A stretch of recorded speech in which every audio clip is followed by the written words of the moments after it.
les matchs de Saudi Pro League, Kings Cup et de l'équipe de France Espoir disponibles gratuitement sur Twitch et YouTube Zach Dany et sur toutes les Freebox de France au canal 181. Droit TV, beIN Sport confirme l'acquisition des CDM 2026 et 2030 et critique la pression médiatique cynique de Ligue 1+. La Coupe du Monde sera à nouveau sur beIN Sport. Dans un mail adressé à ses salariés ce mercredi, Youssef Al-Obaidli, président de beIN Sport France, a confirmé l'acquisition par sa chaîne des droits télé des Coupes du Monde 2026-2030. Il a aussi regretté la pression médiatique cynique de Ligue 1+, dans ce dossier. Et l'information publiée par l'équipe ce mercredi midi, révélant que beIN Sport avait finalement obtenu les droits de diffusion de l'intégralité donc des 2 prochaines Coupes du Monde, comme ça au moins ils ne sont pas emmerdés, avait donné le sourire aux journalistes de beIN Sport France. Le mail de leur patron a fini de les rassurer. Nous avons été informés ce matin par la FIFA que nous avions obtenu les droits de l'ensemble des matchs des Coupes du Monde de la FIFA pour le payant. Donc voilà, le processus d'attribution des droits de la CDM a illustré le meilleur de beIN malgré les campagnes menées par certains de notre compte. Nous avons respecté le processus de la FIFA et sommes restés patients et déterminés. Et au début de son message, Youssef Al-Obaidli a notamment fait référence à la galette des rois organisée récemment au sein de la société, durant laquelle il n'avait pas pu répondre aux questions de ses salariés sur le sujet. Par respect pour nos partenaires et pour le processus d'appel d'offres, je n'avais pas répondu pleinement à cette question. D'autres concurrents ont adopté une stratégie de communication différente et peu après notre événement, une pression médiatique cynique a été exercée sur le processus par un diffuseur concurrent. Ce n'est pas ainsi que beIN fonctionne, nous préférons conduire nos affaires avec respect, équité et discrétion. Et comme révélé par l'équipe, Ligue 1+ avait trouvé un accord avec la FIFA pour la diffusion payante, contre près de 20 millions d'euros. La FIFA avait ensuite accusé réception du contrat signé par LFP Media, après validation du conseil d'administration de la Ligue de football professionnel. Merci Manning pour le resub.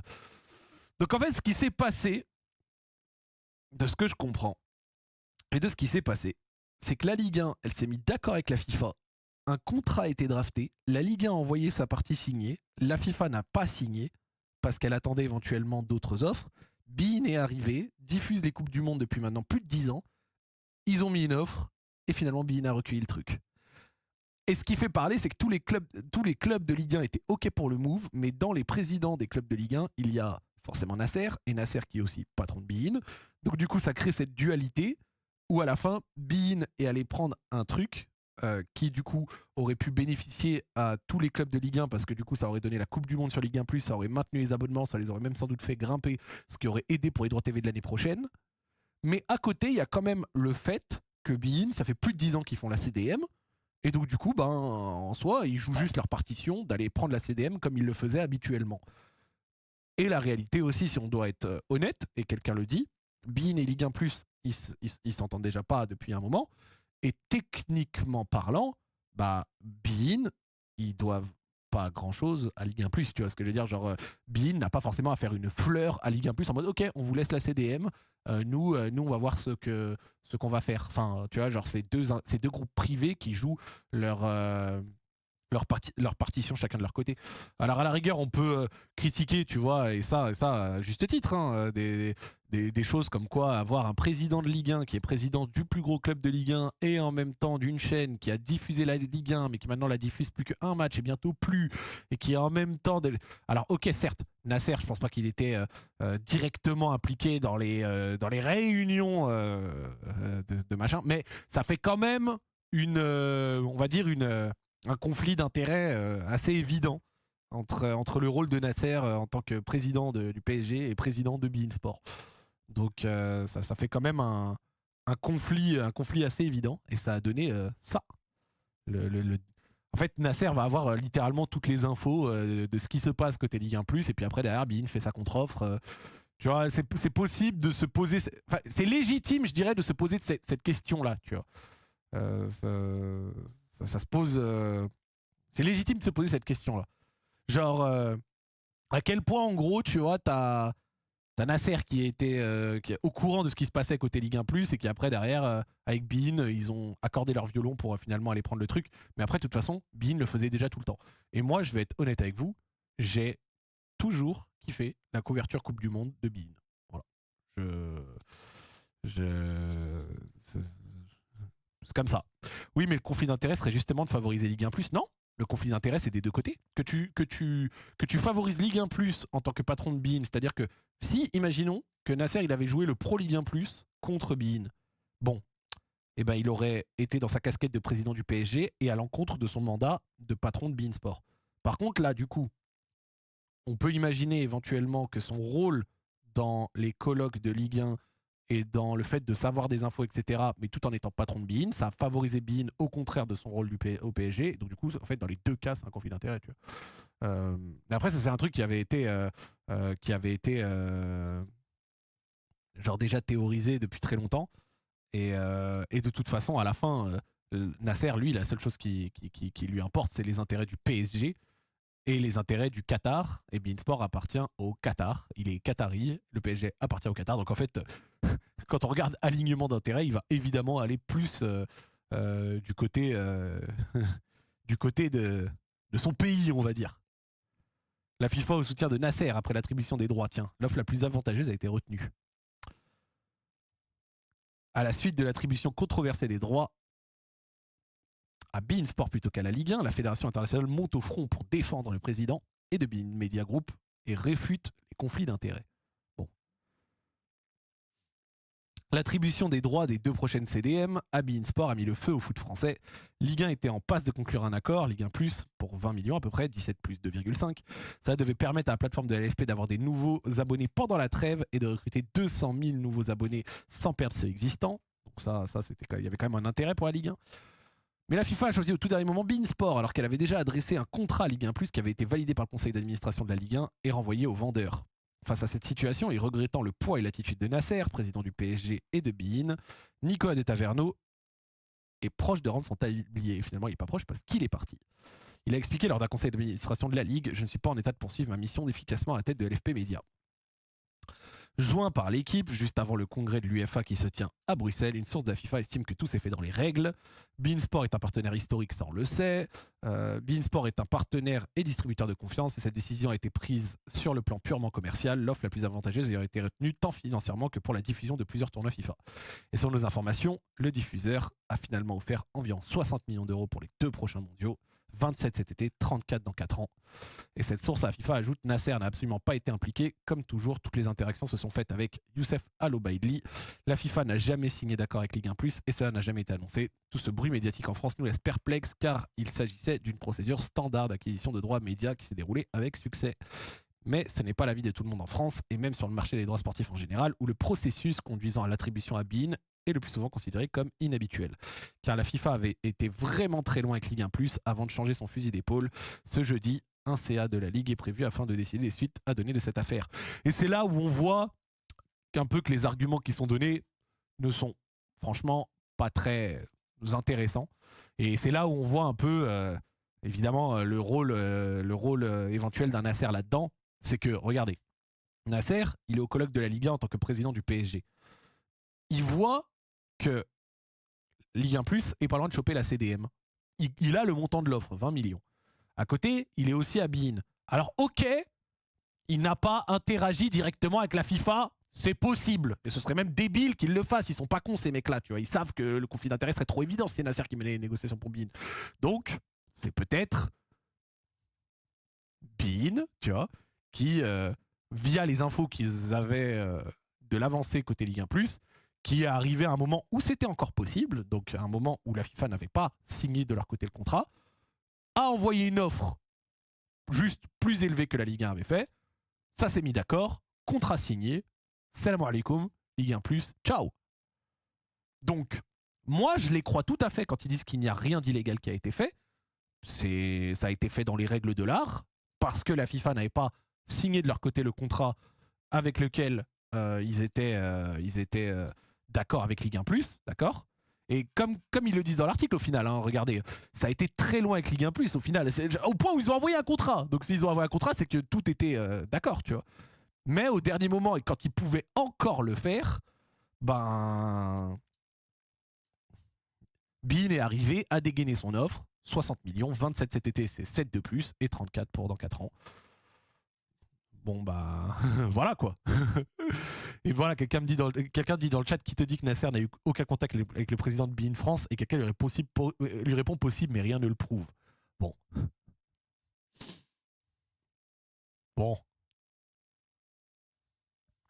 on peut aussi ne pas jouer les enfants de... les oiseaux de 3 semaines, quoi, tu vois ce que je veux dire? Évidemment, enfin, c'est genre au bout d'un moment, on n'est pas bête, quoi, tu vois. Genre évidemment que c'est et j'ai envie de te dire que c'est évident, tu vois, que ça a eu un rôle, genre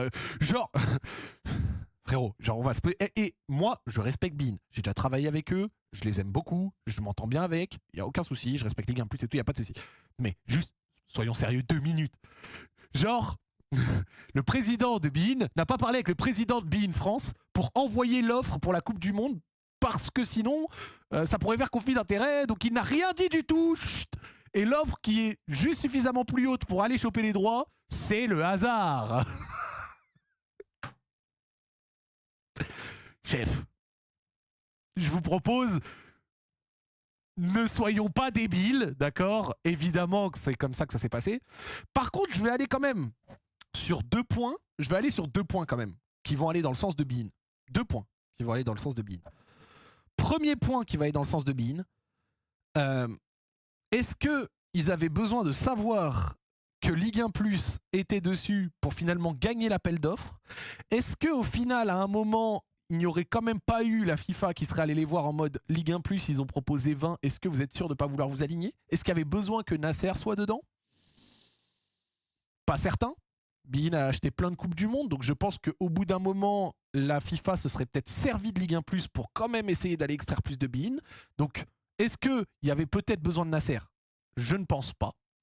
Et deuxième chose, je suis sûr que ce que je viens de vous dire, Ligue 1 Plus le savait, c'est exactement pour ça qu'ils ont communiqué publiquement en donnant des infos aux journalistes pour que ça mette une espèce d'effervescence, de pression populaire, de ce que tu veux, en mode Ligue 1 Plus va avoir la Coupe du Monde.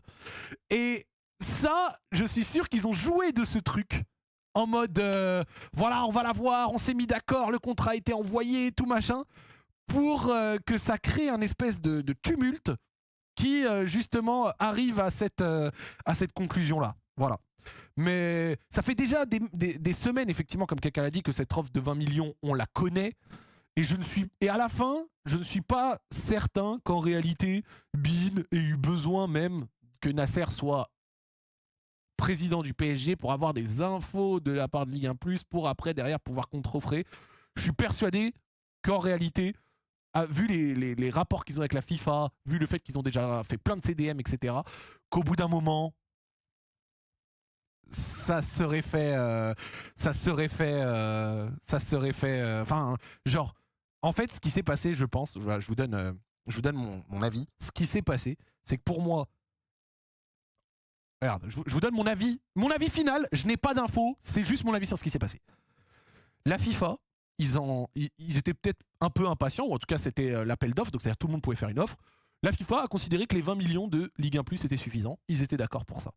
Bein, eux, ils faisaient peut-être ce qu'ils ont fait plusieurs fois dans leur histoire, et ça, Bein, ils sont connus pour ça. Ils attendaient le dernier moment pour faire une offre, pour éventuellement peut-être tirer un peu le prix vers le bas. Ligue 1 Plus, ils ont vraiment cru à leur chance de choper. Ils ont fait l'offre, ils se sont mis d'accord, et c'est allé très loin. Et au dernier moment, la FIFA, Bein, vous êtes sûr? Parce que là, on va signer, attention, hein, on va signer. Bein, tac, 27, 34, ok, c'est plus élevé, vous nous avez toujours diffusé, on est d'accord, signature FIFA, Salem.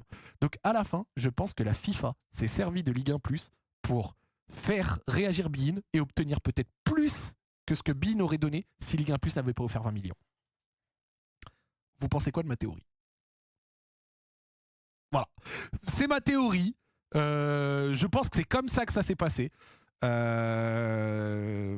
je pense que genre Bein a failli se faire prendre en mode surprise, mais qu'à la fin, la FIFA s'est juste servi de l'offre de Ligue 1 Plus pour aller extraire plus de Bein. Bein était obligé de réagir parce qu'ils ont déjà perdu beaucoup de choses dans leur catalogue football ces dernières années, et que globalement ça permettait aussi en plus à Bein de renvoyer une crotte de nez à Ligue 1 Plus. Et ça, ils ne se sont pas gênés de le faire. Et à côté, Ligue 1 Plus, eux, ils ont voulu jouer leur partition à fond en menant des négociations dans le secret pendant longtemps. Et au moment où c'était sur le point de se conclure, ils ont communiqué publiquement pour faire en sorte de foutre une espèce de pression et créer cette situation un peu chelou en mode ouais, Nasser, Bein, Bein, oh les bâtards, ils veulent pas le bien de la Ligue 1, etc. Moi, je pense qu'ils ont aussi joué un peu de cette pression populaire pour qu'on arrive à cette logique-là. D'accord. Mais maintenant qu'on a dit ça, tout autant que j'ai dit que, évidemment, que sans doute le fait que Nasser sache des choses, ça a servi à Bein. À côté, je suis pas sûr que la situation aurait été différente, même s'il n'y avait pas eu Nasser ou de choses comme ça. Donc voilà. Donc voilà pour mon avis. Voilà pour mon avis sur le sujet. Et donc les conclusions de tout ça sont quand même assez élevées. Hein. Les conclusions de tout ça, Nicolas de Taverneau, il part. Voilà, il a confirmé ce jeudi qu'il quittait, estimant ne pas avoir le soutien dont il a besoin. Tout s'est emballé lorsque Bein a doublé Ligue 1 Plus sur le fil pour récupérer les droits. La LFP avait signé un contrat avec la FIFA, un diffuseur qui reprend de Bein Group, présidé comme le PSG par Nasser Al-Khelaifi. Nicolas de Taverneau envisageait la nécessité de défendre les intérêts de Ligue 1 Plus par le biais d'un recours contre la FIFA, mais il n'a pas de soutien dans cette voie.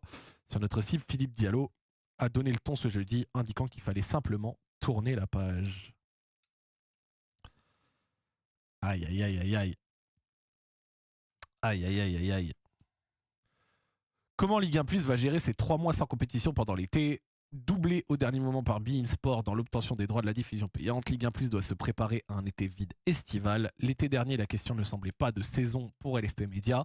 En pleine conférence de présentation de Ligue 1 Plus à quelques jours du lancement de la chaîne, certains s'interrogeaient tout de même sur la formule de lancement avec engagement vendu 14,99 alors que la saison de Ligue 1 s'achèvera le 16 mai prochain et ne reprendra qu'à la mi-août. Sur ce flou, la société commerciale de la Ligue avait fini par confirmer que l'engagement était prévenu sur 12 mois et facturé de façon continue, sous réserve que des droits complémentaires soient ajoutés au catalogue. Jérôme Casadieu, directeur éditorial de la chaîne, si jamais on n'avait pas de droits à ce moment-là, la facturation se ferait sur les 2 premiers mois de la saison suivante, mais selon nos informations, la donne a changé. Et à date, une facturation décalée ne serait plus à l'ordre du jour. Et pour éviter au maximum de se retrouver sans revenus pendant l'été, Ligue 1 Plus devrait néanmoins s'appuyer sur les matchs de préparation des clubs de l'élite et éventuellement des tours préliminaires.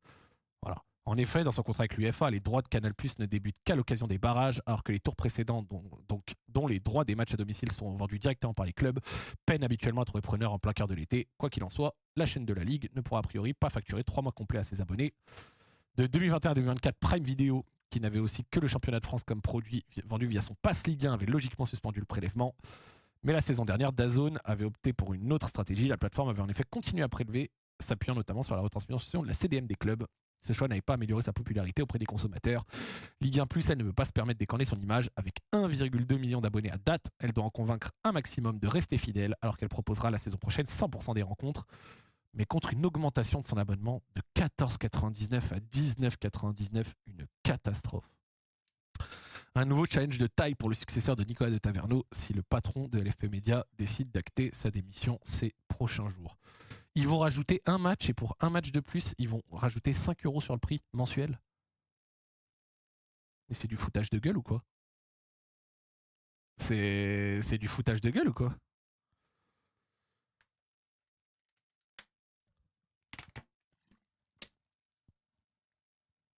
C'est du pur foutage de gueule.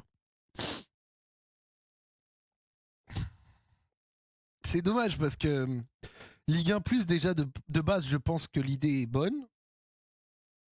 Mais un des soucis déjà de Ligue 1 Plus, et ça, c'est des choses qui se savent un peu dans je vais dire dans l'industrie.